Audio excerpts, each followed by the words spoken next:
Welcome back to Shoujo, dear listeners. It's your host, Sarah, as always, joined by the star of the podcast, Joe. And together we make up Shoujo, the recap series that recap and discussion that covers Shoujo anime. And currently we're covering the Rose of Versailles. And dare I say, it's the best coverage we've done. This show has got it all.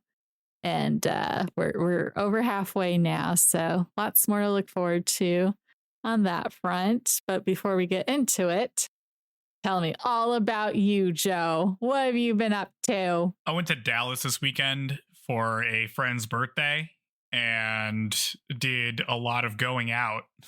So You're that just was partying exciting. it up back to back weeks. That's right. So I've been going out in the town. Went to the stockyards in Fort Worth where they ride out all the Longhorns. And it's like old timey Western. So that was pretty good. Oh, okay. Yeah. Back to your Texas root. That's right. And it was a great temperature for it. And I don't want to be there ever again. Any hotter, and I will not be having a good time. Dude, tell me about it. It's all I talk about. If I move somewhere else, I'll become a new person because my personality won't be based around complaining about the heat. Yeah. Yeah, so that was really good. I had a really good time. Let's see, I'm not really sure. I watched that one movie that came out. I watched Mikey 17. How was that? It was pretty good. It was like it was not really what I expected necessarily, but it still ended up being very fun. It's like a lot more character driven than I guess I was expecting. Yeah, it's like 17 of the same dude, right? Yeah, well, he's the 17th one, so they're not supposed to be multiple at the same time. So it's like every time he dies, they reprint him out, essentially. Yeah. And he is the 17th iteration. Okay. To me, these little weird these little alien bugs that are cute, and they're on this ice planet. And what's his name? Mark Ruffalo plays like a Trumpy kind of guy. Oh no, I was like, Mark Ruffalo is hot. Oh, he's good in it. I like it. Gotcha. So cool. yeah, that was good. You watched this on the plane back? Was anyone like, what are you watching? No. No, I watched Rose of Versailles on the plane back. Rose of Versailles, yes. And had to manually take notes for the episode summary. So that's what I was doing on the plane. No one was giving you looks. No, the ride back was like only half full on the flight. But it was my final flight that I will take with Southwest before it becomes like every other airline. Okay. I know, because that's like the airline I've been using since I was a child. Yeah. But now there's no advantage. So, you might as well just use anything now. Who cares? Okay. Bummer. Well, yeah. Now I don't know I don't know. It seems like a whole disaster, the airline industry. So. Oh, yeah. That's true. From the few facts I pick up. Right. It seems like there's been a lot of news reports about it lately. So, yeah, so not much else happened. I guess Arkansas had an upset basketball game, so that's always fun. That's where I went to college. So we like that. Love school spirit. Make it your whole identity. That's right. I think we're playing Texas Tech next. I mean, by the time you hear this, that'll be over. But before that, it's not. Yes. No. I feel like, I don't know, anything. I feel like Tech wasn't, or at least when I was there, I don't know that we were particularly good at anything. Maybe like women's basketball. But I know our paintball team wasn't that good. We were kind of just whatever, mediocre. Texas A&M rolling out the only school-funded paintball team in Texas, and massive, and we're tiny and having to put our own fields together, and in dirt fields with glass shards that are slicing people up when you slide into bunkers. It was treacherous times. That sounds bad. Yeah, like someone had to go to the hospital and get stitched up. Oh. Yeah, it was pretty bad. Yep. So, yay, college sports. Yeah, so college sports. We all love that. Yes. Yeah, that's all that's been going on my end. What have you been doing not being on vacation? Yes, never. I should take more trips. I have to. I'm at least going to Cancun for my sister's bachelorette party, of which I feel like I'm just going to be neurotic and like checking that everyone's there, that no one's been abducted or sold or something. I'm just going to be like on guard. They're all going to be cutting loose and I'm going to be like, stay away, creepy dude. That, like when I drink, if I'm out drinking with my sister and any dude would talk to her, I'd like do the like, I see you, dude, like the finger gesture, like, watch it. That's my sister. I get sassy when I drink, I guess. Okay. Well, that's good. That's right. Yes. Yeah. Look at me for once being a good oldest sister. I do not.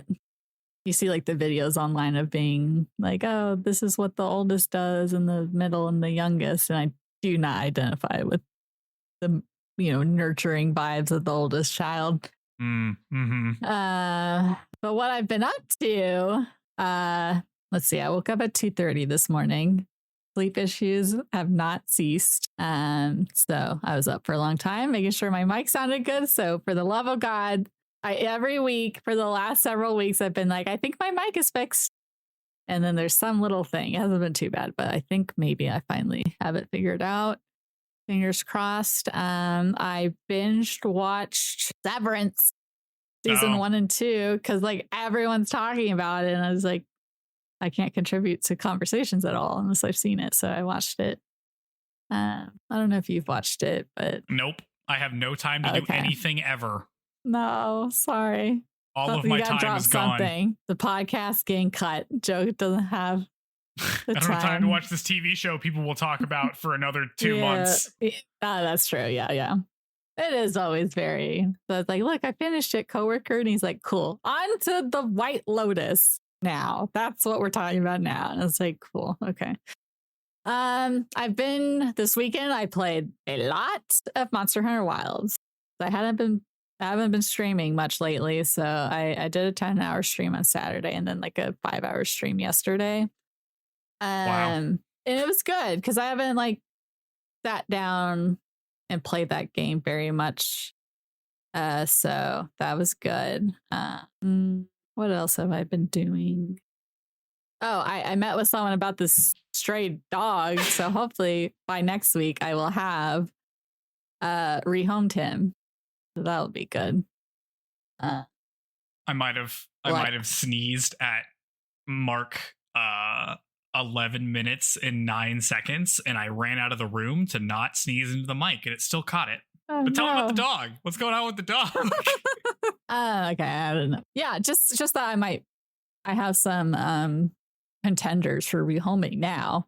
Oh. So if we're lucky, maybe by the end of next week, he'll have a new home. Nice. And he'll be given a name because everyone's asking me what his name is. I'm like, I haven't given him one. I'm going to give him some badass name. And then someone's going to take him and give him a dumb name. He's going to be like, dang, I miss that other lady. She's way cooler and didn't give me a lame name. Yeah. Anything else? I don't think so. We'll see. The reviews are coming in for Inzoid, that life sim game, and they seem kind of average. So maybe it's not that good, or it just won't. I think it'll be early access, so technically it's not like it has to be. Well, ideally games just come out when they're ready, but so many games, especially sim games, just stay in early access for a very long time. Yeah, so even when they're fully released, it's like missing vital content and stuff. So we'll see how this goes. Maybe I'll hold off and get. I know, but like apparently has a really good character creator, so I'll probably just get it to like make a bunch of characters and be like, oh, it looks so cool. Make all the guys. Make all your little guys. Yeah. Well, it's more of like, right, The Sims, basically you're in a god role, but the game doesn't acknowledge that, but this game does. So like you have like a relationship with the things you're creating and managing, and they like have thoughts about you as their creator and all this stuff. We'll see when I play it. Yeah, just work this last week has been better. It's not as busy, so I've had time to breathe a little. So that's been good. I don't know if I have much else to say. Nothing crazy. Oh, I did go to a meetup, like a ladies above 30 kind of meetup, and socialized a bit. I'm realizing it was technically a 35 and up thing, so I was like lower than that, but I still came because it was close by. But I'm realizing just general women of that age, maybe I don't have very much in common with. What do you mean? What do you mean? Are they all watching Severance? Is that why? No. It was just like, well, one chick was like, I'm just on the prowl for chicks to come with me when I go pick up dudes. Yeah, like, you should be friends with her.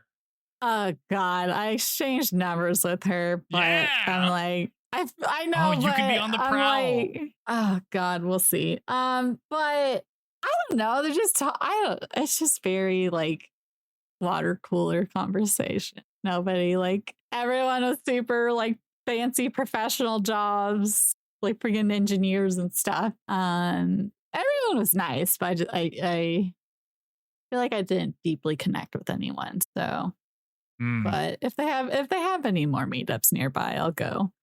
But yeah, so it was all right. But I did that, so go me. Did you mention our anime podcast? Are you like, I do this anime podcast where we talk about this children's cartoon about Marie Antoinette? They were the crowd for that. No, sadly, no. Just pretend like you know history, and they'll be like, "Oh, where did you learn all this history about the diamond necklace affair?" And you're like, "Well, funny you ask that." Yeah. Okay, that's the strategy I should go for. Yeah.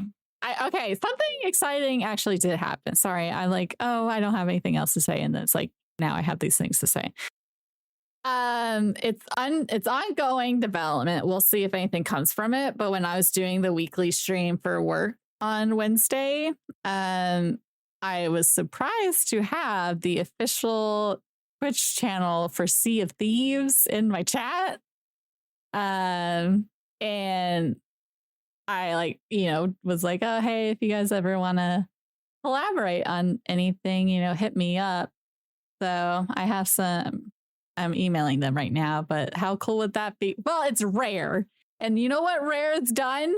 Viva Pinata. And I'm like, that's a fun game. That would be cool to do something with. Yeah. So, like, I'd be more interested in that, but Sea of Thieves is like their hot thing that's currently popular. But yeah, so exciting to have a possible lead thanks to me. Yeah, there you go. Pulling your weight. I'm gonna own it. I'm be like, this is mine. This is me. I did this. This is like this is your way up. So we'll see. But that was exciting. And I super played it cool. I wasn't like, everyone play it cool. Big deal in the house. Yeah, that's all I have for real now. Sarah the professional. I don't feel like it, but I am a working person, so I guess I am. You are a working person. That's true. I never was doubting that. Yeah, I don't know. I just don't feel like a professional. Oh, you're just not in enough really boring meetings. Really formal, boring meetings with people you don't know. Once you get into more of those, you'll really start feeling like like you've been doing this forever. Well, maybe one day. I just don't feel like a grown up yet, but I am old now. But I'm going to that 35 and up meetup anyway. Yeah, I know. Yeah. Okay. Anyways, let's talk about something cool and fun, like the Rose of Versailles. The Rose of Versailles, where only cool and fun things happen this week. It's definitely all good times. Oh, that's true. Devastating times for Joe. But wasn't that bad. We'll get to it. Oh, okay. I thought you were gonna be like, no. No, I feel like this worked out pretty well. The fact that this was like just a true historical event that I had forgotten about. It made me be like, oh, I remember this. Oh, okay. Okay, I started listening to that podcast you sent, but I was listening it from the start. But I had started it today and didn't get to the part that talked about the. Yeah, I sent you the Revolutions yeah. podcast episode 3.4. You listened to the first part where they talked about how broke France is at this point? Yeah, that's the part I had heard. I didn't get to the like actual necklace stuff. The part about the necklace, yeah. Well, okay, I guess this is good like window dressing for this episode. By this time, France is super broke, like crazy broke. Like they were already doing bad, and then they hired a guy whose plan was to spend more. We'll get out of debt by spending more, and it didn't work. Nice. So it's bad. Bad gamble. It's bad. Yep. That stuff's actually about to be like, I'll probably have to do some coin. Well, we'll see what the show does in terms of explaining that, because I'm probably going to have to explain that because we already saw how eventually the Estates General meets, which that's probably happening in a couple episodes. Yeah. I guess I'm going to have to explain what that is if the show does. We'll see what the show says. Yeah. It seems a little complicated for the show, Joe.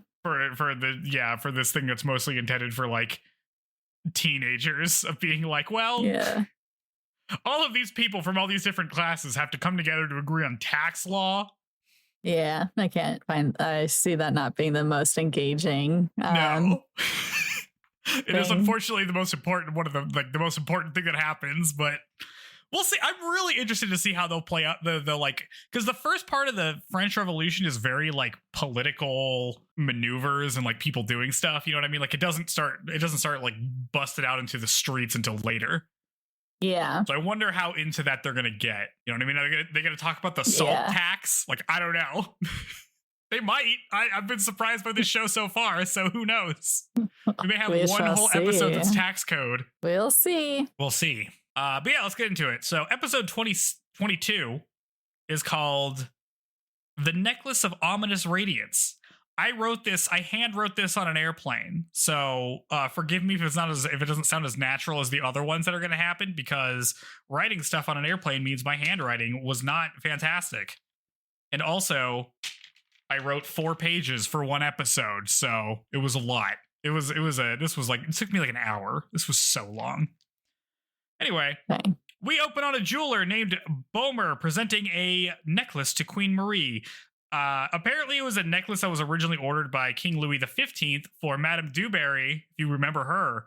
However, nice call out. Yeah, but it took so long to make that he actually died before he could buy it.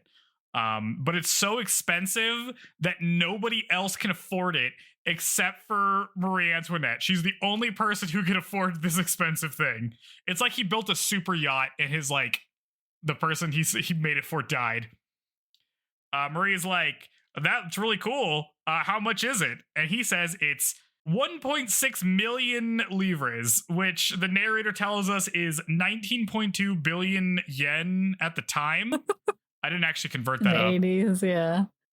It's a lot. But it's a lot of money for a necklace. It's like a necklace that's like just rows and rows of diamonds. It's like, it looks ridiculous. I would say it's a very stylish one. It's just the materials, I'm assuming, that make it expensive and not the design. Yeah, it sparkles real good. Marie refuses to buy the necklace as the narrator tells us that misfortune will fall her as the OP plays. Okay, at first I was like, did we have a time skip? Because it felt abruptly different. Also, to note, I was re-listening to our first episode of this, and you said it was episode 19 that the director switched, and that's probably why everything felt like the art looked a little different and everything got super dark. Yeah. So that 19 is exactly where it happened. So it should be pretty good from now on, since those ones are so good with this new director. Yeah. We're going to be doing big time skips in these episodes that they just kind of don't really announce. For real? Yeah. But we cover like 5 years in 2 episodes. Yes. We return to Queen Marie meeting with the king. She tells him that she's pregnant in a way that's very cute, but he is too stupid to understand. There's a big celebration, and Oscar is very hyped that there's going to be a new king. There isn't going to be a succession crisis. Hooray. We're all told that Marie had 1 girl and 1 boy. Oscar tells... What?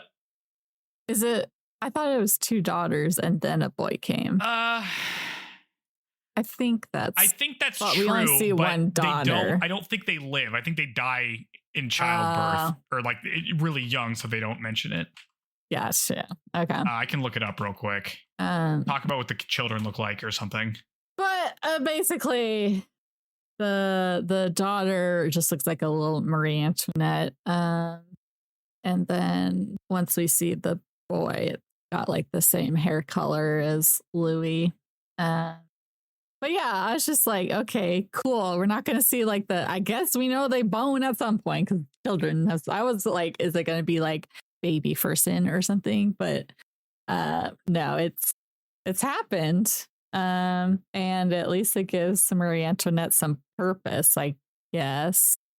But again, a distraction from her duties, and she's going to prioritize. I mean, it's not wrong to want to prioritize your happiness, but in that position, I feel like, which sucks, but like you should be obligated to help your citizens. Yeah, so she had 4 kids. Maria Teresa is the one that we see. She lives to be old. What? Do you remember what the boy was called? Which one? I think it's just another Louis, maybe. They're both named Louis. So there's Louis Joseph Xavier, who sake. dies at 7 years old. I'm assuming this is the one we're ignoring. He died of tuberculosis. And then there's Louis, who will eventually be Louis the 17th. I'm assuming that's the one. Yeah. Okay. Because, we only see one existing child before the baby. Although he was born in 1785, and I don't think we got there yet. So maybe he just hasn't been born yet. Well, yeah, because the sentencing. Okay, so then maybe the boy we see now is the one that's toast. Yeah. So that's the one who's gonna die. He's not gonna make it. Poor chap. Yeah. That sounds right. Okay. Well, this is Xavier. This is little Joseph Xavier. He ain't gonna make it. Damn. Rip to him. And then she has another daughter that dies after 11 months in 1786 from some also tuberculosis, I guess. I don't know. Anyway. So we haven't skipped any kids so far. Let's see. Oscar tells Andre to bring her somewhere to drink while all of Paris celebrates that there's a new heir and not going to be a succession crisis. The narrator tells us that Oscar is naive to believe that the people's joy would last more than a day. Which it does not. The pirate man tells us that this will be their last big party for a while. We see this guy quite a bit. Pirate man's back. This guy's back. We need to name this guy because he keeps showing up. Yes. So he's got a peg leg. He's got a peg leg. Yep. It's so good. I love this guy. The accordion. Yes. Yep. You have anything else? Let's see. No, I just like that guy a lot. Yeah. We see Marie being a mom and hanging out with her kids instead of, doing the thing she's supposed to do, which is listening to nobles complain about stuff and resolving their problems. She eventually goes to do that, but hates doing it so much that she asks the king to let her cut back on her meetings and live in a small chateau instead with the kids. My question is, why isn't he doing that? He's not doing anything. Maybe it technically falls under her duties, but it's not like he's doing anything. Yeah, I think it's the queen's job to do that. I think he's mostly meeting with ministers and stuff. Because in episode 24, we see a bunch of meetings of ministers. I think he spends most of his time doing that. I didn't see him there making his goddamn locks. Is he gonna make locks for the children as their toys? I guess he just gave up on the lock thing. Maybe he finally, no. He seems more composed now, maybe a little bit. He seems a little bit better, but he still isn't recognizing that this is a problem. So in effect, what this means is that she would no longer hold audiences, basically, because she's just at the chateau and the only people, a very small number of people are allowed there. So she can't meet all these nobles, and a lot of these nobles get disgruntled. We cut to Oscar playing piano. Later, Andre tells her that Marie concluding her audiences is clearly like creating unrest with the nobles. Like, this is a problem. But Oscar doesn't want to hear about it because she never wants to hear about any of Marie's faults, even if they're so big annoying. Problems. You act like you care, but then just if it's not her involved, if she's involved, then you're fine to just let it happen. I guess it's like happy wife, happy life with these nobles. Like, they're, if they're not pleased, they're going to make more trouble than it's worth to just listen to them. Yeah. I mean, Oscar just likes Marie so much as a person. She kind of forgets that being the queen is a job that is like fairly important. But you know who hasn't forgotten that being a queen is fairly important? Empress Maria Theresa, who in Vienna calls her daughter a fool for abandoning her duties. She like collapses a little bit, but then recovers. And she calls out to her daughter to love her people and to be loved as queen, which she will do neither. Lightning strikes as the narrator tells us that Maria Theresa soon died at age 63. Yeah, and I guess Marie has a brother, we learn. Wasn't his name Joseph? Oh, are you talking about... Oh, maybe that's why her son is named Joseph. No. Marie Antoinette's brother? That's her father, he was calling her... I believe... Maria Theresa. No, he was calling her mother. Oh, are you talking about the kid, the guy there? Marie Theresa. Yeah, so she has a brother. Yeah, there's actually stuff going on in Austria that isn't really covered. But well, I could see that being a big like. Well, if her brother's anything like her, then Austria's doomed with him being the king now. Yeah. So one of the things that happens during. I guess it hasn't. No, it does happen. So there's her brother has a claim to a throne in Bavaria that's contested, and there's a thing called the War of Bavarian Succession that happens because she's a Habsburg, and Habsburgs are just like this. They have claims to everything, and everyone gets all mad about it. There's like a bunch of stuff going on in the rest of Europe that we just don't really pay attention to. Gotcha. But Maria Theresa dying is like a big deal in terms of power dynamics, because she was in power for a long time, I believe. Yeah. Like 40 years or something. Yes. Let's see. What's the next thing that happens? I have to read my handwriting. Sorry. In Versailles, Marie gets the news and is so overwhelmed with sorrow that she can't stop crying to write like a letter of condolence. Well, you got your wish of Count Mercy being back for a hot second. That's true. He's there. He's not doing much anymore. No. But he's there. Elsewhere, Boehmer still can't sell the necklace after 4 years. He says nobody will take it. So he's going to try to do another pass at Marie. The camera zooms out to see that he's talking to Jeanne about this. He asks her if she can use her connection to Marie, that she totally has, to get her to buy it. And Jeanne agrees, while Nicholas looks on worried, because this seems like a bigger piece than they can chew, but they're doing it. Later, Jeanne is pounding back vodka when Nicholas asks what the plan is. He reminds her that she doesn't actually know Marie Antoinette at all, but she says that she's got this. Like, don't worry about it. We got a plan. It's all good. The next day, she meets with Cardinal Rohan. She convinces him to co-sign a purchase as the guarantor because Marie will buy the necklace in paying installments. So he's like the collateral, essentially. But this is a secret, though, because you can't go around buying a bunch of jewelry when the debt's so bad or something.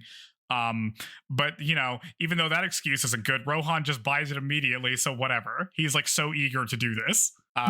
In the dead of night, a forger forges the purchase contract that specifically signed Marie Antoinette of France, which is going to be important. The next day, Rohan, Boehmer, and Jeanne make the purchase. Jeanne takes the necklace while laughing maniacally. Very much so. In a montage, she tells Nicholas to take the necklace and to break it down into the individual diamonds and sell them in England. She tells the forger, Renaud, to flee to Switzerland, and she's going to stick around for a little bit as to not draw suspicion. We cut to an enraged noble yelling at Oscar to see the queen. Oh, I'm sorry. Did you want to talk about the last thing? About this whole sequence? The plan, because we're cutting back to Versailles. Just forgers, again, make a good living, I'm sure. I guess it's risky, possibly, to be a forger of things, but that's just like every plan involves one. Every scheme needs one. we're gonna find out next episode. This guy actually kind of sucks at his job really bad. He's not really a good forger. It turns out Rohan's just an idiot. Yeah, well, yes, that's definitely the biggest thing. Yeah. What is she? She doesn't even know what she wants. She's just doing it. Dude, she's just doing it. It's great. Yes. Let's see. Back in Versailles, an enraged noble yells at Oscar to see the queen, but she is not giving audience to anyone. She threatens to throw him out, but he says, fine, throw me out. I came here because there's a big serious debate I'm having with another noble that she needs to mediate, but if the queen's too busy going on canoe rides with her kids, then I guess it doesn't matter all that much, does it? He keeps making a fuss and Oscar throws him out. The narrator tells us that the royal family was losing support among the commoners and the nobility at this point, which is not good. You don't want to lose support from 2 of the 3 estates. Mm-hmm. Back at the Jarget's manor. Ideal. Yeah. Andre tells Oscar that the American Revolution is over and the French troops are coming home. Oscar thinks about Fersen. Andre excuses himself, but Oscar tells him that she will see Marie tomorrow and ask her to resume some of the audiences with the nobles, because I guess we should start addressing problems before Fersen shows up. Or he's going to be very disappointed in her. Oh, whatever. He doesn't care. He doesn't care one bit. It's the next day. Oscar visits Marie, who is very happy to see her.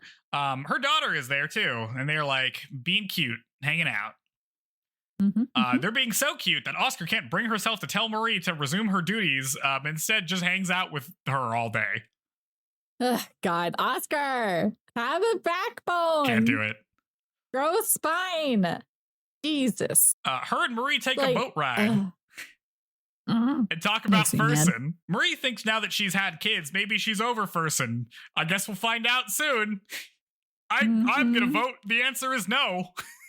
Well, maybe if he has a disfiguring injury, she'll be like, ew, gross. That's and true. Then Oscar can have him because she likes him as a person rather than just his looks.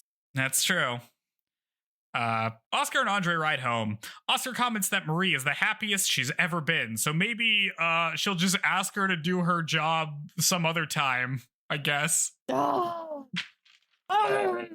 On the way back, they run into an injured veteran from the American Revolution and help him get to the home of one of his friends who died so he could deliver some stuff. I thought this was going to be a I'm going to see my friend who's a friend of Fersen and Fersen's dead kind of thing. Oh, no. This is just like a hot second. Like, hey, remember, Fersen could be injured horribly and we just don't know about it. Yeah.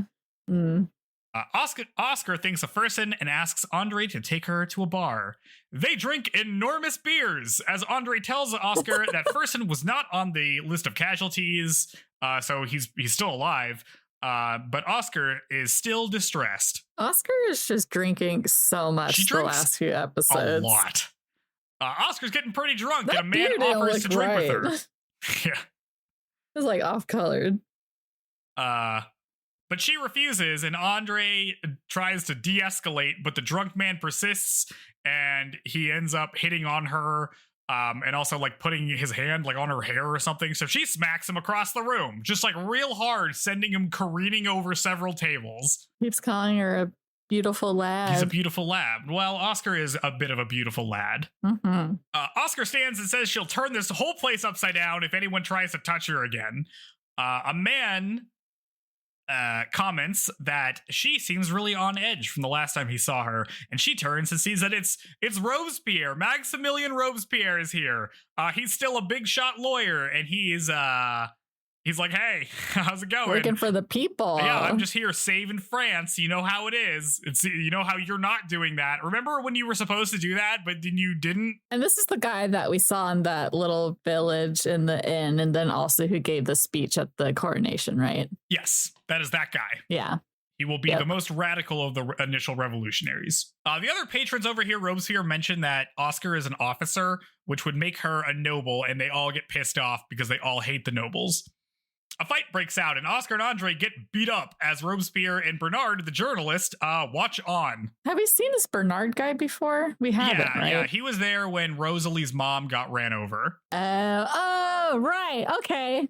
Yeah, and he was like, "You can come talk to me if you ever like want to talk about anything." And she walked to Versailles instead. Mm-hmm. A beaten Oscar and Andre walk home as Andre jokes that it could have been worse. I mean, like, at least they didn't find out that you were a woman and they thought you were a man the whole time. I guess that would have been worse. But he's like, but I knew, Oscar. I could always tell you're a woman. And I'm like, really, Andre, is this the time? It's just years and years of internal. They just, yeah. There's nothing more romantic than getting beat up with the woman you're in love with. At a bar because she started a fight that she didn't need to start. No, yeah, she's getting a bit brash at times. Yeah, but she is drinking a lot. She's always been that way. Yeah, that also probably has a big influence on it. Back in Versailles, Marie gets a bill for the first installment on the necklace that she didn't buy. She's like, well, I don't know what this is. Like, what is this guy serious? He thinks he's just gonna like force me to buy this? That's dumb as hell. So she burns the bill instead. A narrator tells us that this is the beginning of the diamond necklace affair that's going to rock everything for a while as we cut to credits. Bum, bum, bum. There we go.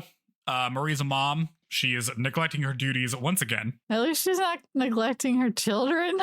I guess that's true. It is a kind of astonishing how like the king doesn't think this is a problem, but well, part of the thing is that like he's assigned a minister to do this, right? It's like the minister of the interior is like who's hearing all these nobles' complaints, but they need a royal to resolve it, I guess, or something. Or maybe they just feel like they're being patronized if it's not by the person who would normally do it. There's also that. Well, they're all pissed because they're like traveling so far to come and then getting turned away. I would be pissed. Okay, and we saw a glimpse because they talk about how only her super inner circle can come visit her now at this villa, and we see a glimpse of Olniak, I think, in the wagon. Yeah. So, because I was like, there was no mention of Rosalie or her in this episode. Nope. And I was like, okay, they just continue not being a thing. Like, where are they? Yeah, they're still around. Don't worry. Polniak will get a shout out next episode. Yep. Okay. Yeah, I don't have that much else to say about that episode. It really dovetails in with this one, so I guess we should just do both of these. So, episode 23 of The Rose of Versailles is called Cunning and Tough. We open on Bomer being dragged in / begging that the royal family make the payments on the necklace. King Louis is like, what necklace? What are you talking about? Marie is summoned to the palace while Rohan is detained by the royal guards. We learn that the date is August 15th, 1785, and that marks the beginning of the diamond necklace affair, which is going to rock France for a year. So Oscar is 30 now, right? Is that right? She's born in 1755. So yes, she's 30. Yeah. I'm 30. This could happen to me. Think you could handle it? Yeah, I think I could handle it. No, I think you would speak the truth and they'd be like, we don't want to hear it. I would just and then you become the pirate accordion man. I would just be like, saying your truth at that. Off with everyone's head. Everyone's head. It's all rolling off. We're no. Mm-hmm. All right. After the opening, we cut to Rohan groveling in front of the king and queen as he has to explain how he was so easily fooled into believing that Marie Antoinette was having a secret correspondence with him and wanted him to buy this necklace. He shows her the love letters he sent him, and she's like, oh my God. King Louis points out that the handwriting is totally different, and also you don't sign documents with your royal title, like you don't say Queen Marie Antoinette of France. You just sign it with your birth name, so she would just sign it, or her baptismal name, so it would just be Marie Antoinette. Rohan, you're a noble. You sign stuff like this. Why don't you know this? I don't know, but I'm glad at least Louis knows something about his wife, and like it wasn't dumb enough to be like, how could you? Like immediately, I guess Rohan is such an idiot that even Louis is like, you're an idiot. Yeah, I need to stress again, this is the thing that literally happened in history. Like the whole diamond necklace affair is a real event. Cardinal Rohan really didn't realize that they forged the signature wrong. This is real. God. I can't believe the most cartoonish clown man was the one that was real. King Louis determines that Rohan's just an idiot, but Marie says that he must be in league with Jeanne and Nicolas, so she demands that he be put on trial. They're going to have a public trial, and they're all going to be on it. So he is taken into custody in I feel like Paris. they should have just stripped him of his title and stuff. That would be a quicker thing than trial and stuff. Just get him out of there. Yeah. I mean, so I guess the situation is that because this is like technically a royal thing, the royal family can deal with this on their own, or they can throw it to the court system, which is independent, but then they can't get involved in the court system, which is what she chooses to do here, which is a massive mistake, it turns out to be. Yeah, because she doesn't realize no one's going to be cheering in her favor, even if her side is the truth. Yep. In Paris, Jeanne goes to see Nicole, the prostitute Marie lookalike. She has come to kill her, to tie up all the loose ends. She walks in as Nicole is trying to set prices or whatever because she can't see who it is. She raises the dagger over her like she's going to stab her, but can't bring herself to do it. Instead, she lets Nicole recognize her. She's like, oh, it's me. And she gives her some money and tells her to get out of town right now. Yeah, that's a nice mercy on her part. Yeah, I like this stuff. It doesn't really work out for her, but no, it does not. Also, I feel like that chick should be charging more than she is. She just got to lean into the whole I look like the queen thing, like that one gal in Game of Thrones who was pretending to be the mother of dragons in a brothel thing. Oh yeah, she got to play it up. Well, 10's a lot, I feel like. Is it? I feel like it is for regular people. I don't know. I'm only seeing amounts spent by royals. Yeah, I feel like that's unrealistic. So in comparison, the scene's tiny. Yeah. As Jeanne leaves, she's detained by the royal guard and arrested. Jeanne, Rohan, and the Forager are all arrested. Nicholas is still missing in England, so he's at large while the rest are going to await trial. We cut to Rosalie tapping on the piano in Oscar's room. Oscar shows up and is like, what are you doing here? And Rosalie asks what the sentence for Jeanne would be if she was convicted. Oscar doesn't answer, so Rosalie explains that Jeanne is her sister, actually, because Oscar doesn't know this, I guess. But she doesn't want Oscar to think badly of her, so she never said anything. Oscar's like, oh, geez, well, I guess it's possible she didn't do it. I mean, she hasn't been convicted yet, but Rosalie's like, no, I think she probably did it. That sounds like her. Yeah. Yeah, so at least she's seeing her for what she is now. Rosalie's what like, do you think of- no, she didn't. Yes.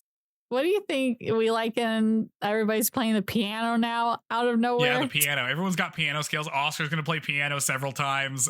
Rosalie's going to play piano. It's great. We love sad piano here. I love anxiety piano playing. Yes.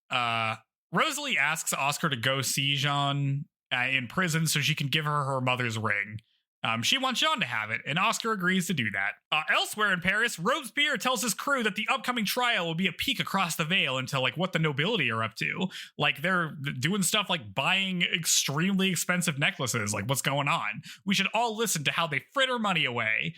And they should find a way to spin this such that they can put Versailles itself on trial. And all the guys are super hyped to knock the nobility down a peg. They hate these guys. Late at night, Oscar goes to see Jeanne.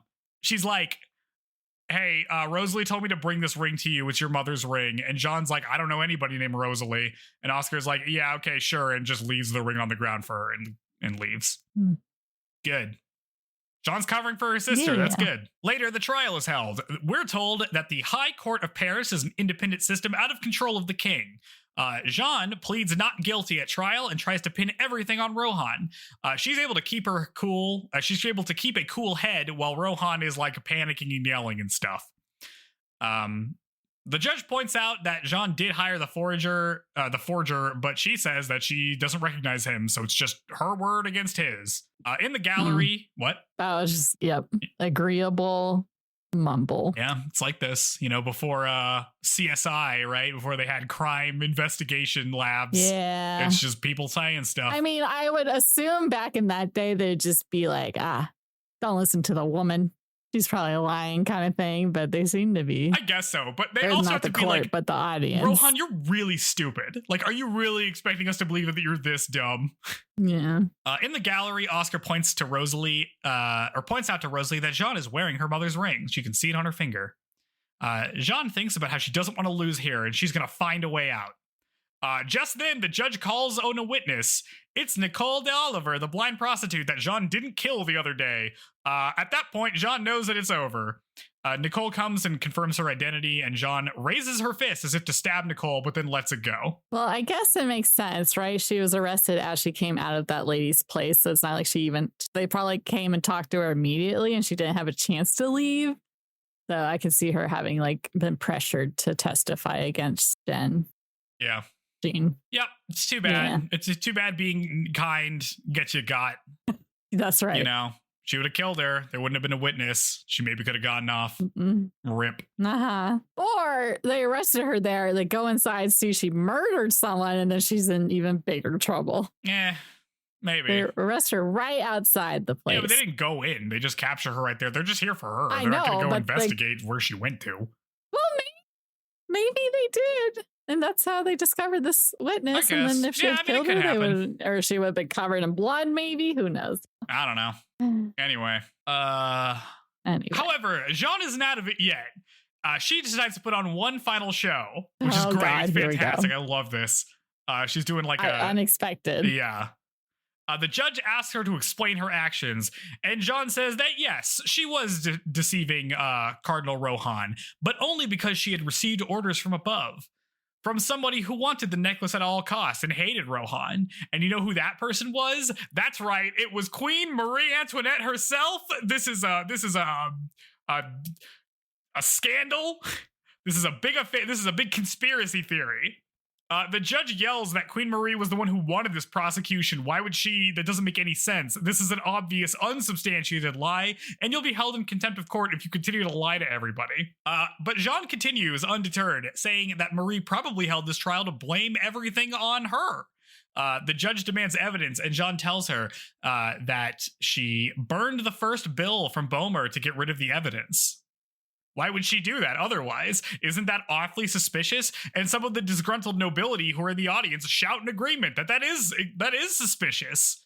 Maybe she is. Maybe we should bring her in here. And the judge has to silence them. The judge tells Jeanne that Queen Marie claims not to know her or anything. So what do you say? You saying the queen is lying? And Jeanne is like, yes, the queen is lying. She does know me because she took me as one of her lovers. That's right. Queen Marie is bisexual and the gallery is scandalized. Okay, I need to ask what your subtitles said because mine said Lesbo. Yeah. I was like, oh my gosh, what a claim. Interesting. You know, she's we're like lovers, you know, like how they are on the island of Lesbos, you know. You all know what I'm talking about. It's like she had to explain what it meant because maybe it was just such a foreign concept to some people. Yeah, I don't know. But this is very Hail funny. Hail Mary for sure. Oh, dude, it's so good though. The judge is like, yeah, okay, I haven't heard of this. Do you have proof of this? And Jeanne says that of course she does. She's like, hey, you guys know Madame Pontiac and how she's like Marie's favorite and is around her all the time, like day and night. They're just so close. You know, what do you think that could mean? Hey, you know who else is really close to Queen Marie Antoinette? Oscar Georges of the Royal Guards. We all know how close they are. She's been her like royal bodyguard for like her whole life. My husband is an officer who works under her, and he, you know, we all know how Oscar likes to cross-dress, but deep down, she's just like a normal woman. That's because Marie Antoinette likes to keep her lover around her dressed as a man as part of her fantasy. Queen Marie is a woman who gets everything she wants, right? So why wouldn't she get this? And everybody is like, oh my God. And Oscar is so incensed, she almost draws her sword in court, but Andre has to stop her. The good thing Marie Antoinette was not here to witness it, or she would have made the situation worse for herself. Oh my God. Oh my God. Oh, this is so good, dude. Just. Goodness gracious. Just getting destroyed. Well, she's not even there. Yeah. Yes, this is, well, I'm like, you didn't want to call out that, like, you could have been like the first thing to confirm that she's had affairs in the past, because that's one that like is unspoken truth that everyone knows already. So I feel like that would have been like to show she does have affairs, and that one's publicly known. And then yeah, but I don't think that's scandalous enough. Other one, well, setting up the story for more credibility, maybe, and then introduce the lesbian aspect. Yeah, but I feel like it's a scandal that she's a lesbian and she takes a lot of women, including me. That's why I was put up to this. See all these women she keeps around her? I mean, there's that Ferguson guy, but that doesn't help me in my argument. Yeah. But yeah. This is an incredible moment. Oscar totally gets owned here. Learn to play politics, Oscar. Come on. Yeah. Jeanne concludes saying that she was just a puppet in Marie's game. She's the one responsible, so we should be putting her on trial. And the gallery bursts into jeers as both disgruntled nobility and disgruntled commoners call for the adulterous Austrian lesbian to come in here. Bring her in here. Order breaks down and the judge calls for a recess. My goodness.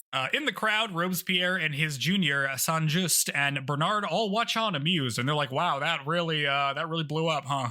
The narrator explains that the diamond necklace affair installed resentment amongst the populace, especially the younger ones, against the royal family, and they would never recover that that credibility hit.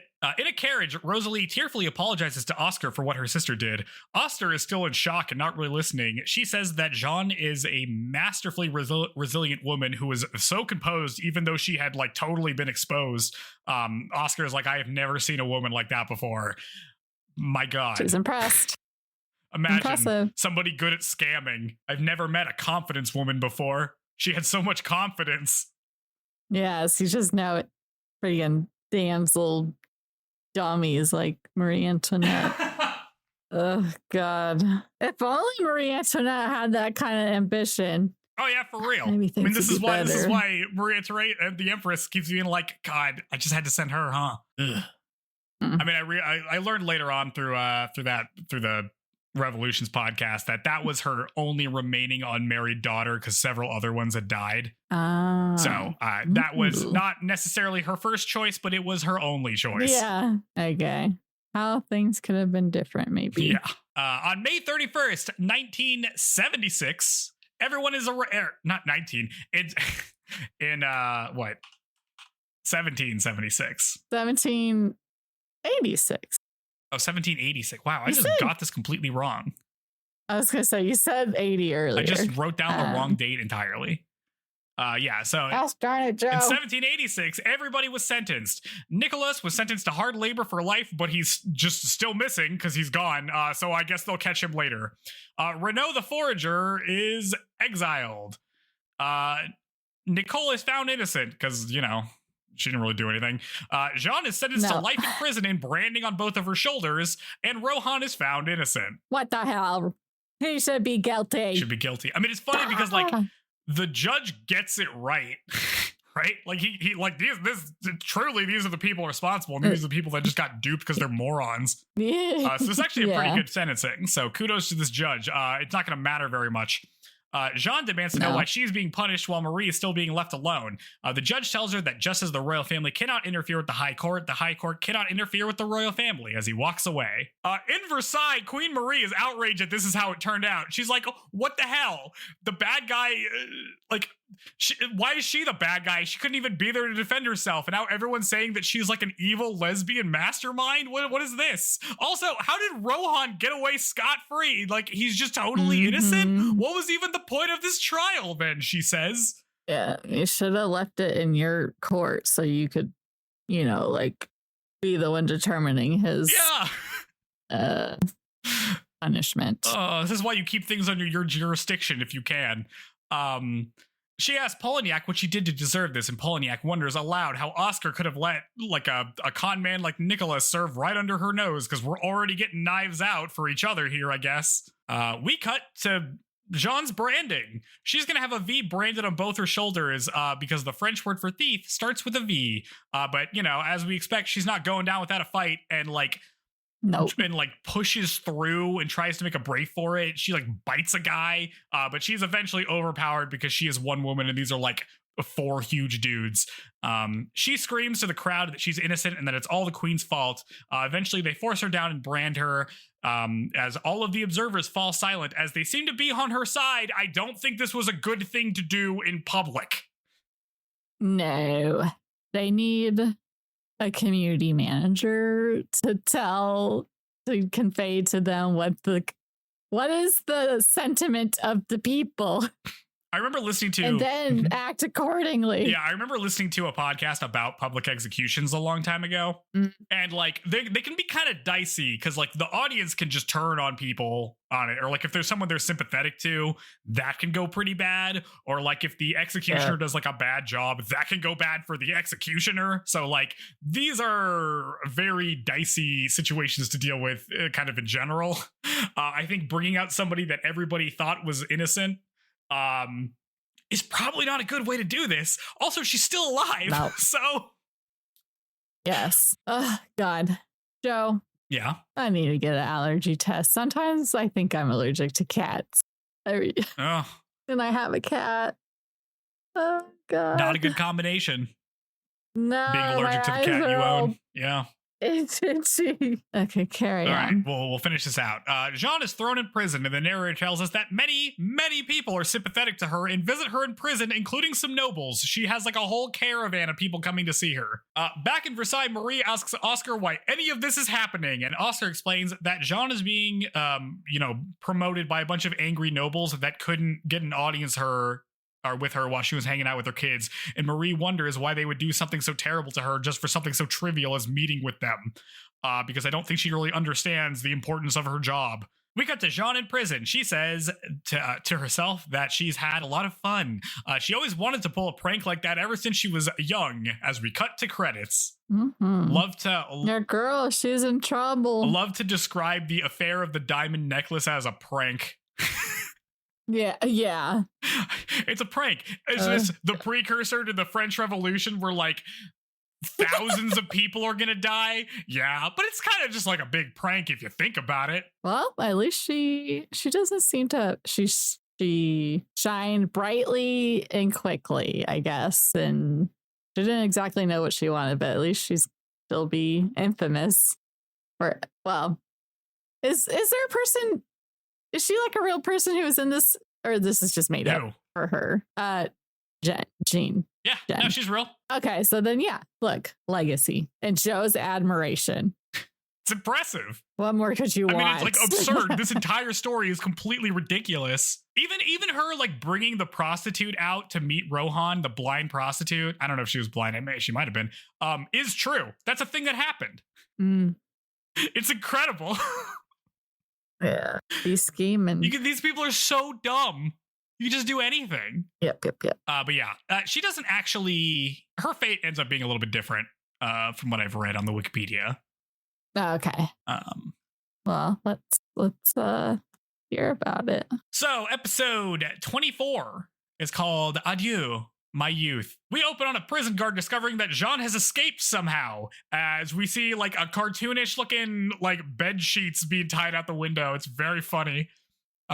We see a carriage pull off with her inside, along with a masked man who seems extremely like the Duke Orleans. Remember that guy? He learned how to wear a full face mask instead of just a big hat. He tells Jeanne that he has a job for her. She seems skeptical, but she's in no position to refuse as the OP plays. We cut to a montage of commenters gossiping about Jeanne's escape. They're like, oh, maybe Marie busted her out, or maybe she like made a daring escape. Who knows? All this other stuff. Blah, blah, blah. People love to gossip. At the Jarget's estate, Rosalie plays a sad piano song. As we see Madame Polignac pull up outside in her carriage to watch Rosalie play sad piano through a window. Later, Rosalie rides to the bank of a river to think about Jeanne. She hopes she finds happiness, when suddenly, Polignac shows up. She says that they haven't seen each other since Charlotte died, and Rosalie tells her to, like, get out of here because I don't want to see you. But Polignac insists that she's her birth mother, and so she has a right to come see her. Then Polignac apologizes for what happened with Nicole, her actual mother, but insists that it was just an accident. Rosalie mounts her horse and says that she's just now starting to forget how much she hates Polignac, which also means that she's going to forget that she is her birth mother, so we're just going to have nothing to do with each other. How about that? And then rides off. She turns to see Polignac cry as she starts to ride off, as Polignac says that she's all alone now. Rosalie rides off as Polignac glances up at her. With a a stern look. Yeah. I have a scheme. We're scheming. In Paris, we learn Always. that Jeanne has been publishing a series of memoirs that are all the talk of the town. It's being published by an underground publisher, which means some noble is bankrolling this whole thing, and it also means that the royal guard or police or whatever are having a really hard trouble repressing it. They can't censor it very easily. At the Jarget's estate, Andre is reading the first volume. He gets to the chapter on Marie's lesbian lovers, and he's like, "Yep, you're in here, Oscar, right under Polignac," which is extremely funny. Yeah, that's good. Rosalie comes down the stairs and is freaked out to see the book. She grabs it and runs off. Oscar says that she doesn't care about her reputation, but she is worried that people would believe such obvious lies. How could you live in a world where people believe such obvious conspiracy bullshit? Can you imagine living in a world where people are brought into positions of power because people believe dumb shit? I can't believe it. Yeah, it's going to be a continuing theme. The parallels. Anyway. Unreal. I'm just imagining the diamond necklace has a big crypto coin or something. Oh, basically God. The same thing. We cut to a meeting of ministers. They're all talking about Jeanne's book and about their inability to suppress it. They decide to assign the royal guard to track her down. So we're gonna peel our forces to go track her down. We jump to a lonely monastery in Severance. Jeanne and Nicholas are there. Nicholas is pumped that the books are selling well. He's like, look at all this commission money we got. And Jeanne reminds him that we're captives. We can't leave this monastery. And as soon as we finish these books, they're just going to kill us. She gets real drunk and says that she's tired. She looks down at her ring and thinks about her sister. Back at the Jarget's estate, or manor, Granny asks Oscar why she has to go track down Jeanne herself. And Oscar's like, I don't know, it's my job. But it's not like I know where she is, so it probably won't be me who catches her. And then she leaves. Rosalie's about to leave, but Granny stops her to give her a letter she got from Jeanne. Rosalie reads the letter, and inside, there's the ring. The letter says that Rosalie should have the ring because, after all, Jeanne is so happy now in Severance. Rosalie, what? Well, do we think she said that because she wants to be caught, or she's kind of she's putting it out here. We're going to see how this pays off for why she puts this in there, but she is saying that. Yeah. Oh, right. It's kind of a test. Yep. Rosalie returns to the riverbank and thinks that Jeanne is almost certainly lying about being happy. In all her time growing up, she never saw Jeanne laugh genuinely. Suddenly, Madame Polignac shows up. She asks Rosalie if she's reconsidered joining her. But Rosalie refuses. She starts to leave, but Polignac says that she really should reconsider because if she doesn't, Oscar will be arrested. Polignac explains that between Nicholas being her subordinate and Rosalie living at her house, Jeanne's little sister, Oscar has 2 strikes against her, and that certainly will be enough evidence to get her arrested. But if she comes with Polignac, nobody will have to know about one of those things because the other one is just public knowledge. Mm-hmm. We cut to Oscar leading a cavalry charge against some bandits. They apprehend a woman who looks like Jeanne, but is just a bandit leader instead. Andre says that the troops are tired of false sleeves, but they have no other option but to keep looking. Well, Polignac also says if Oscar takes too long to capture Jeanne, then it also looks like she's conspiring with her. Right, yeah. So if it takes too long, it's also suspicious. Later that night, an exhausted Oscar is passed out drinking some wine. Rosie takes the glass and looks at her beloved Oscar passed out in a chair. We get a flashback of the rest of the conversation with Polignac where Rosalie agrees to go with her in order to protect Oscar. We cut to the masked man who's definitely not the Duke Orleans and his henchmen discussing what to do with Jeanne now that she's finished writing her 5 volumes of memoirs. She made up 5 volumes worth of stuff. It's incredible. They decide to go a different approach than just killing her themselves. The next day, Rosalie packs her things. Andre tells Oscar, who apparently has no idea this is happening, that Rosalie is leaving. Rosalie says goodbye to Oscar. She thanks her for taking care of her. And Oscar is like, why is this happening? What is going on? Rosalie says that she's been thinking that she should return to her birth mother. But Oscar rushes down to go see what's going on. She's like, something happened, didn't it? She sees Rosalie sobbing at the bottom of the stairs. So Oscar says that she won't ask any more questions. Polignac is her birth mother after all. So I guess this is okay. She asks Rosalie to promise to find her happiness. Oscar gives her a necklace and they say their goodbyes. Well, she also gives her the no, right? Not yet. No, Rosalie pulls off in Polignac's carriage, thinking to herself, saying goodbye to her youth, goodbye to her happiness, and goodbye to Lady Oscar. As Oscar once again misreads the situation. She knows something is wrong and she just lets her go. Well, I think, we've seen Oscar does not force anything onto anyone, even if she thinks it's wrong. Yeah. Letting everyone make mistakes. She does let everyone make mistakes. But do we know? Yeah, it's mostly just, does she think she's doing this because of something to do with Oscar, or she's just doing it for some other reason Oscar doesn't know? So she knew is like to protect her, maybe she would do something, but I'm sure we'll just see Rosalie being miserable at some. It's just awful. Gonna go bad like for her. She's just a replacement for Charlotte, so, and we saw how that went. So it's gonna go bad. Oh God, and I guess it's been 4 years since that, but like you would think, she would have learned not to be so controlling of her daughters, but that clearly is not the case.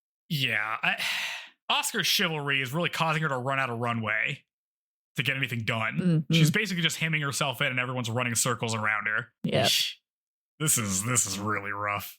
Yeah. Ugh. After she leaves, a maid hands Oscar Jeanne's letter to Rosalie that reveals she's in Severance. Oscar is so overwhelmed that she tells Andre not to tell anybody until they figure out what she wants to do. Later, she's called in to the palace because the ministers have learned that they got an anonymous tip that Jeanne is in Severance. So I guess we handled that. Oscar accepts the job because she's like, well, at this point, it's over for Jeanne. I mean, she's going to get caught. Might as well be her who goes. Oscar and company set out while Duke Orleans the masked man watches the procession go out to go arrest her. At the monastery, Jeanne's getting real drunk. Nicholas tells her that the royal guards have them surrounded. Okay. What? So many times this episode, you've been like, got real drunk. Yeah. Just like 4 or 5 times People now. People are getting real drunk. Everyone's just I feel like Jeanne is the most justified in doing that. Yes. I feel like Oscar maybe should not be getting real drunk, but sometimes you just get real drunk. I don't know. Not in your officer uniform at the very least. That's not what you should be doing. That's bad. Yeah. Oscar orders them to come out of the monastery. They have them surrounded, but Jeanne just takes a seat instead. She's like, I'm done. She'll just come get me. Whatever. Instead of raiding the building, Oscar decides to go in alone. Which is incredible. Which I feel like makes you look suspicious. It so like, does. If these officers are like, oh, she is working with her. She's like, she doesn't want us to come in. Oh my God. It's so suspicious. It's like crazy that, I mean, I get what she does this because she's like, she likes Jeanne. I mean, like it's Rosalie's sister. You know what I mean? Like she wants to go talk with her. She wants to bring her out with dignity, all that other stuff. Right. But this is the most suspicious thing you could ever do. Like, especially by the way, this turns out like, oh, you went in by yourself and this is what happened. Okay. Yeah. Just, we'll see if it comes up. Everybody's doing unforced errors this time around. And this is a big one for Oscar. She says that if a gunshot rings out, that's the cue for the raid to start. As she pulls out a pistol to like, it is like an action hero and she sneaks in. Oscar goes in alone. Nicholas tries to shoot her as she enters the like room they're in, but she tells him that if a gunshot goes off, that's the signal for them to raid the whole building. So he stops. Oscar tells Jeanne to come with her. She's like, you can have some time to get dressed or whatever if you want to like come out looking a certain way, which is nice, Cool.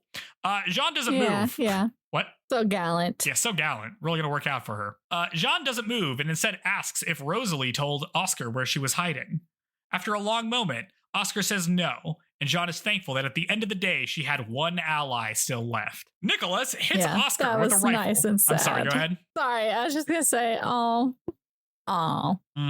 that's it. That's all I got. Yeah, unfortunately, this moment is undercut by Nicholas hitting Oscar in the back of the head with his rifle, knocking her out cartoon style. Everybody in a movie can knock someone out in one hit. It's much more difficult to do in real life. He's like, we can use Oscar as a hostage to try to escape, but Jeanne isn't interested. She's like, I'm staying here. It's over. Nicholas is pissed off and starts to strangle Oscar in a rage as Oscar calls out to Andre. Outside, Andre hears Oscar's plea and rushes in after her. It's incredible. He's like, I gotta go in there. And the other guard is like, I'm sorry, what?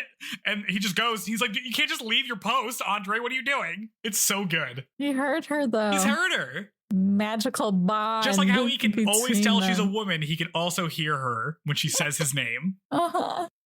Inside, Nicholas is about to kill Oscar when Jeanne stabs him in the back with a knife. She drags him off as Andre rushes in. Oscar is like, I'm okay, and tells Andre that they fled to the basement to go die.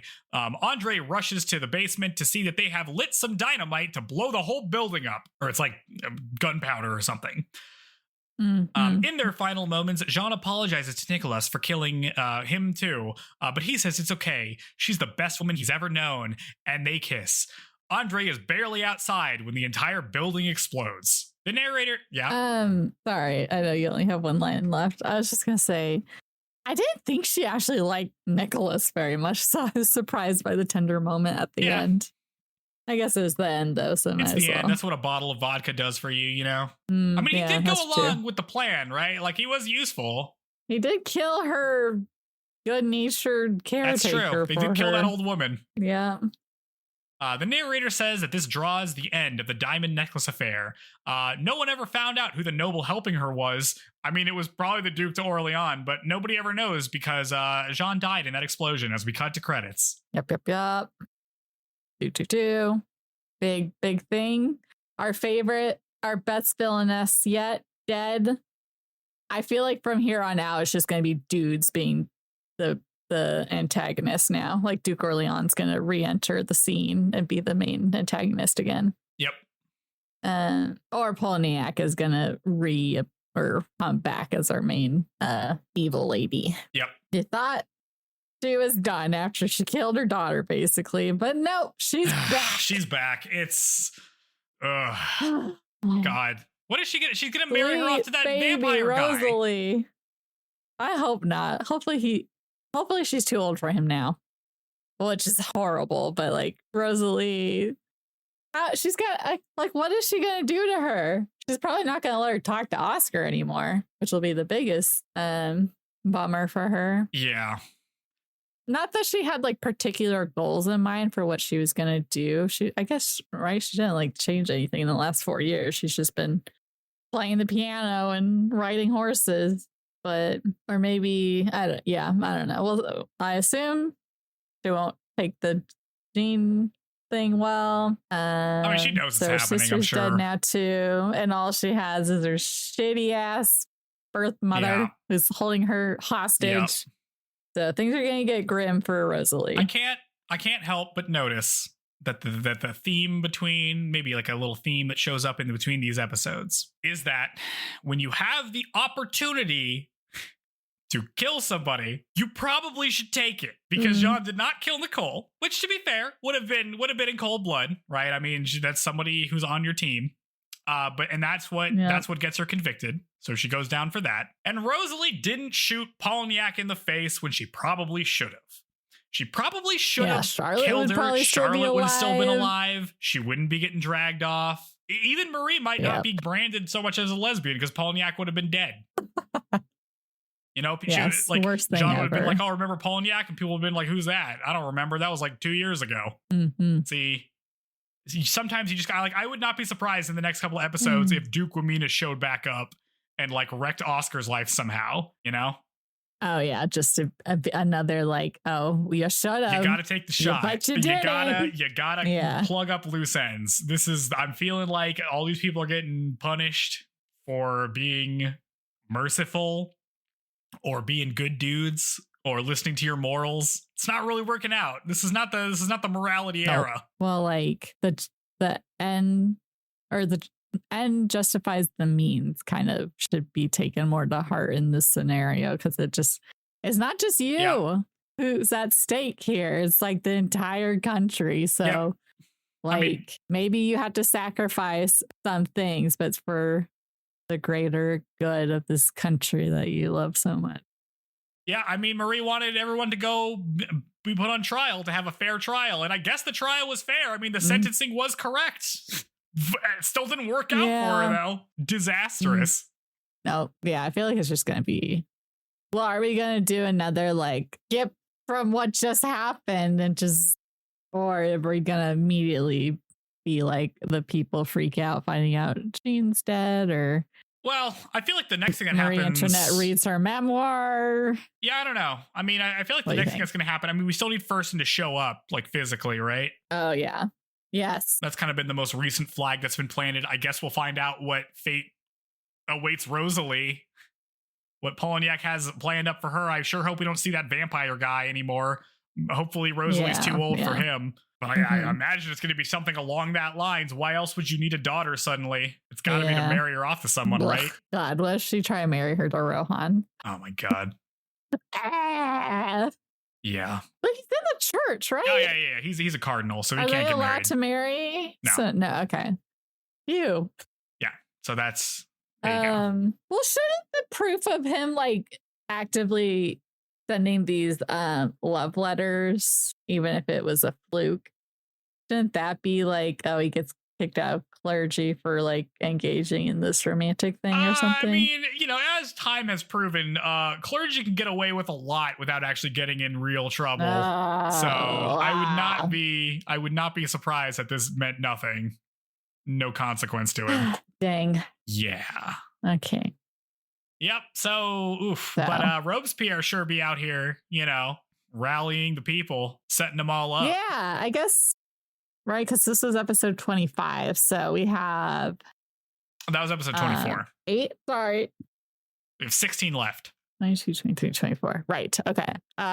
So we are like 8 episodes away from the thing we saw accidentally early on. So I feel like it's just going to be escalating to that now. So everything's going to be very like revolution impacting. Yeah, I know that episode 34 is called The Tennis Court Oath, which is you're in it. If you're doing the tennis court oath, you are in it.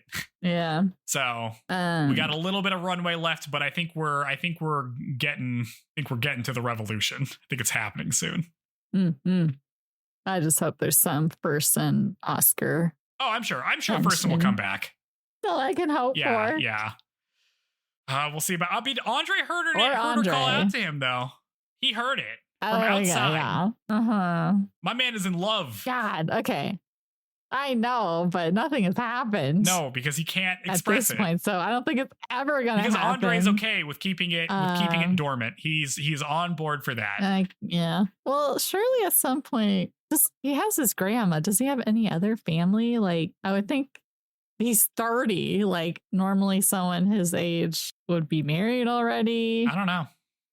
I mean, same applies to Oscar. Well, Oscar can't get married. She's too busy being to do so. Marie Antoinette's pretty boy lesbian.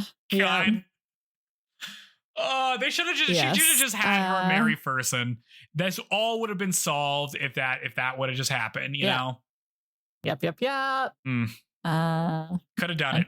Well, from here, it'll get just even more dramatic. Get worse. I can imagine. I feel like at this point, Oscar is not going to join the revolution. I feel like she is definitely in the royal camp at this point. I feel like she's going down with the ship. She's buckling down. Yes, exactly. Yes. Which, and she's not a pirate like our main man. She doesn't know how to go down with the ship. She's not going to make it. Yeah, it's... but hey, we're seeing Duke Orleans entered back in. That's fun. We missed out on this guy. I haven't seen him stab one of his subordinates in a minute. That's true. He has pretty eyes, I will say. Yeah. Yeah. So a couple things. I'll mention a couple things about the actual historical stuff going on here. So a couple things that weren't mentioned in the Diamond Necklace affair. One is that they also charged another guy who basically had nothing to do with anything. Was there like a reason they wanted to? Because he was like an annoyance in a different way? It was... Like there's reason to lump him in on this just to get rid of him? Hold on. So it's the Count Cagliostro, a proclaimed holy man, a self-proclaimed holy man who came, whom the cardinal was a patron. So it's just somebody who worked for the cardinal, but was like kind of a weird guy. Gotcha. So this guy had nothing to do with anything. He gets found innocent. Jeanne doesn't die in a big explosion in a monastery. She actually escapes in real life. She actually escapes to England and then dies as a result of injuries after falling out of a hotel room running away from debt collectors. Okay. So, yeah. This is a much more cinematic ending. I enjoy this ending more than just like, and then she dies unrelatedly somewhere else. Yeah. Cool. Okay, that's good to know. Yep. They're fun. Interesting. Yep. Devastating. Our each witch is gone. She was the biggest. She was the heaviest hitter of all, right? Yeah. Yeah. I mean, Dewberry can get a king to fall in love with her or whatever, and then she gets a bunch of stuff, which is that's not nothing. But like turning an entire court of people against the queen, the reigning queen, on like a complete bluff. Incredible work. Yeah. Incredible work. We love to see that. Even Oscar was like, I didn't know somebody could do that. I didn't realize somebody could be that resilient. Because Oscar is somehow really naive still. I don't know. Take notes, Oscar. Freaking pick a cause and go for it. Just getting fleeced. They're just getting wrecked, dude. Oscar is playing no defense at all. Everybody's running circles around her. Marie is also just getting totally destroyed. Embarrassing. Having Polignac as her one confidant who can scheme a little bit, but she's not really scheming on Marie's behalf, it seems, No. Nobody in your court. Awful. Oh. But yeah. There we go. Well, we'll have to see. Diamond Necklace Affair. Who replaces for our new antagonist, and it's whittled down. It's just Polignac and Orleans. Person stuff. Yeah.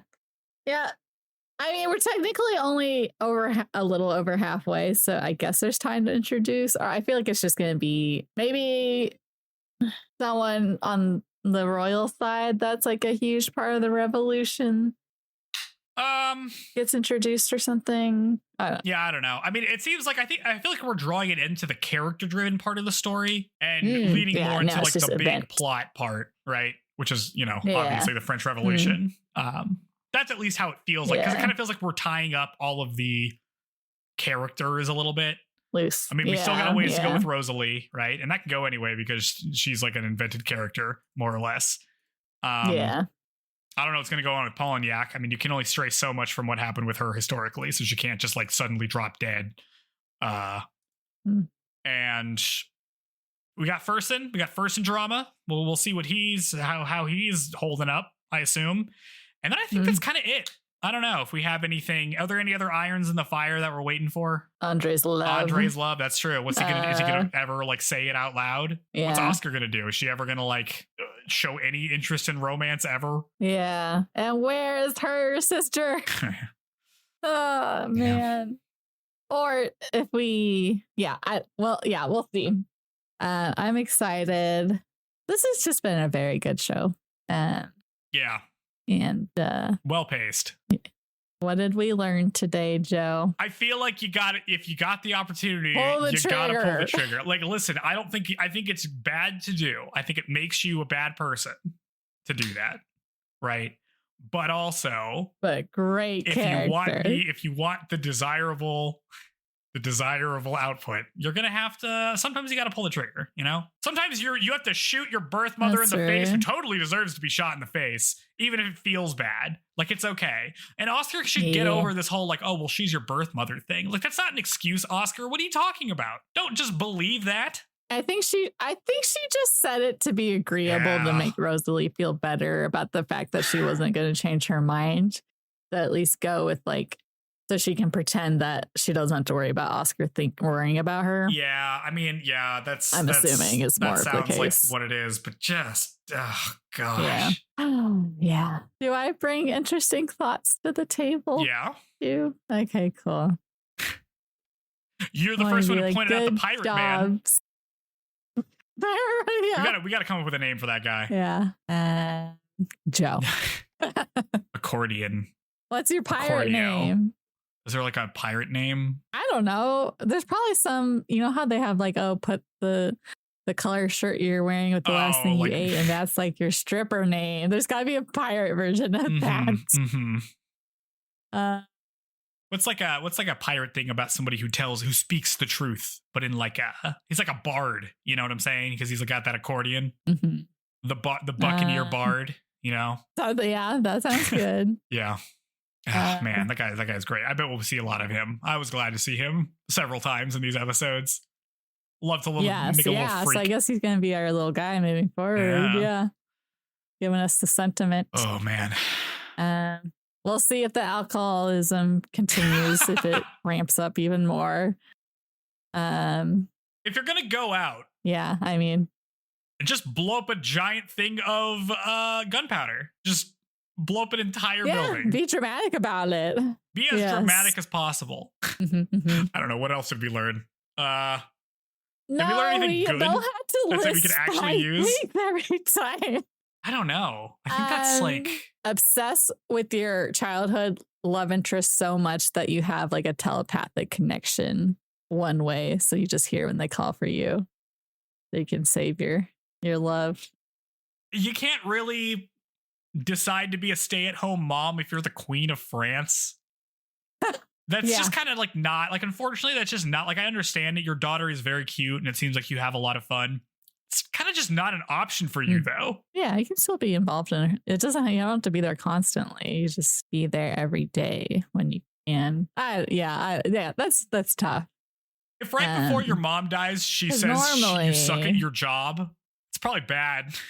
You should probably do something. You should probably start changing the way you behave. I feel like maybe her mom, like, did they have much exchanging of letters like in between when she was like knocking off and then the notice of her death? Because maybe she could have been like, hey, get it together or visit or something. She can't visit. Kidding me? Well, I don't know. Or send your brother as I don't know. Yeah. There's got to be somebody that can visit her. Another great lady lost in these episodes, dropping like flies. Just getting rid of all the old guard fallen. Yeah. Well, alrighty, folks. That's that, I guess. Review. Rate us 5 stars on your podcast platform of choice. We don't have enough ratings for my taste. I think we should get some more. I'm going to contact my good friend, the Cardinal, and convince him to pay a down payment on all of my review creation services. And if you approve of this action, you guys wouldn't sell me out, right? If I sent you a letter saying I was hiding in a monastery in a place, you wouldn't give it to Oscar until it was too late already, right? You wouldn't sell me out because we're good. We're pals here. We're in cahoots. So you should express your cahoot loyalty by giving us 5 stars and leaving a comment saying, I'm in cahoots. All caps. Do that. And I will be very appreciative. We will be very appreciative. We will include you on our 5-volume memoirs. It will be a great time. So please do that. And tell your friends. Tell your friends to do that too, because it's more likely they'll do it if they hear it from you. If they hear it from me, they're like, oh, cahoots, that's a funny word. But if they hear it from you, they'll actually do it, you know? So tell your friends to listen to this podcast. Tell your friends to learn about the French Revolution and how maybe some of those ideas might become relevant in the world soon. So remember that people in the past did this stuff and it could happen again for no particular reason. Anyway. Also just learn about the crisis of Bavarian succession, because it's like, that's a cool name. I think you should just learn random stuff. That's fun. But just don't spend all your time making locks in your forge. I think you should get some other hobbies besides that. Yep. All right, Joe. We're going to wrap it here. I'm not going to say any last thoughts because I think we've given them all out. We got to save some thoughts. I believe you could keep going on. Yeah. But this is the best part of the show that nobody listens to because it's an hour and a half in. Yeah, this is where I turn on. You know, this is where all the energy is. Yeah, that's right. Just when you want it. Okay. Speaking of the end, we're ending it. Thanks for listening, everyone, and we'll catch you next week.